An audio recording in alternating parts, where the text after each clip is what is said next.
Tell us something. Yeah, ask me.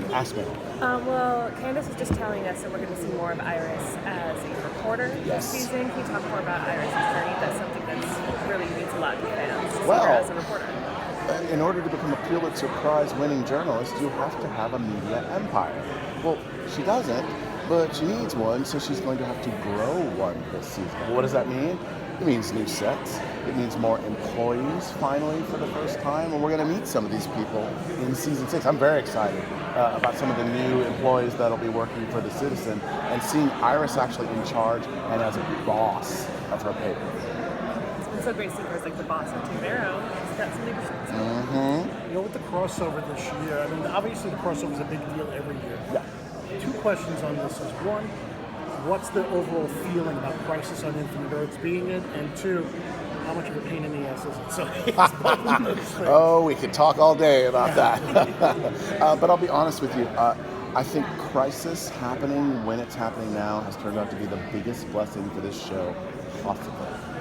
Because what it's doing for us is we have something that has to be dealt with in the middle of our season. We know when it's going to air in the fall, in December, whatever it is, right? So we have to drive towards that. So it gave us a season that broke very neatly into kind of 3 sections. Pre-crisis, building up to the dread that's hanging over them and what's going to happen and where's the monitor and what is he going to promise or not promise, what's going to happen to Oliver, all these things. And then Crisis itself, which is its own self-contained kind of mini-series. But what it did for us was, what's post-crisis even look like? We've been waiting for 5.5 years. We've been waiting for 5.5 years with this newspaper holographic thing hanging over us. Well, we're here now.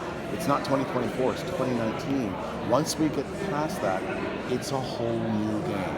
It's a whole new world. And I'm a very comic book geeky guy.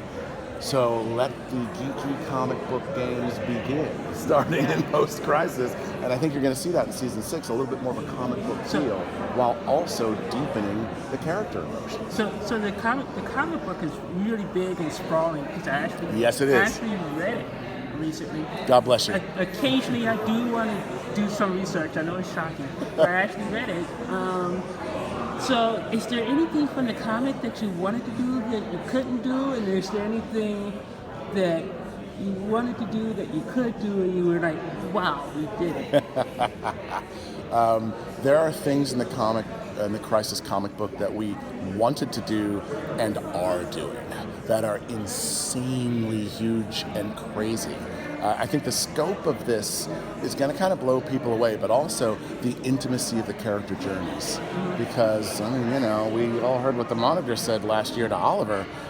Well, that's a big deal. So we have to deal with that. And if Oliver is Barry's mentor, what does the mentee think about that? So a lot of the things that we want to do from the comic book, you will see. Maybe not in the exact version of the comic book, because we have to update it. That was 30 years ago. And as you said, it was more of the times. As far as things that we couldn't do that we wanted to do, I can't think of anything because we're doing almost everything. And then can you confirm, because I've heard so many different conflicting things about this, can you just confirm the logistics about how this is going to work? Is it 4 episodes, 6, or is it 3? I think I've heard like a bunch of different things. It is 5 episodes, so it'll be just like last year, Flash and Supergirl and Green Arrow.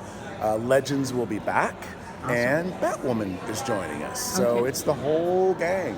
And what's it like working on the whole Batwoman angle? Oh gosh, I can't wait to go to the Batcave. Quite frankly, I'm gonna go on those days, and I'm gonna go see her in action. Are we gonna see a real high-tech Batcave? I don't know. From what you tease, it's not going to be high-tech.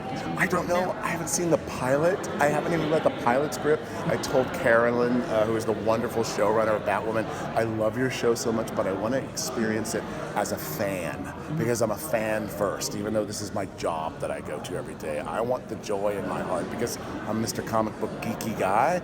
I want to experience it just like everybody watching at home on, I don't even know what nights they come on, whatever night it is, right?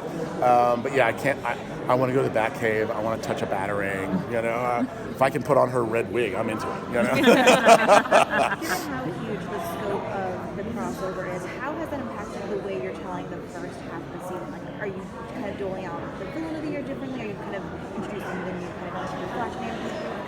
forgot to ask. Great question. What it's made us do is make the villain's agenda burn so much hotter than it has in previous seasons. Because by the time you get to Crisis, stuff has to really happen. So and eventually we're going to reveal the villain at the panel and whatnot, and then I think this will all make a lot more sense. But when you kind of see what we're doing, which is, I think, I'm calling this the season of thrills and chills.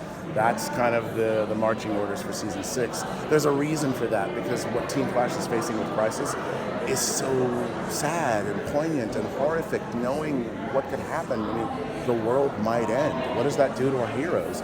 Makes them become more heroic. But the whole point of Crisis is it's a reset. So Is if it? you're going to have a villain, doesn't he have to kind of like, well, you kept the ass for like 2 years, but doesn't he have to kind of like go away? Anything can happen, because at the end of last season, once that newspaper started to spin wildly, all bets are off. We've been saying that 2024 was when Crisis was going to happen.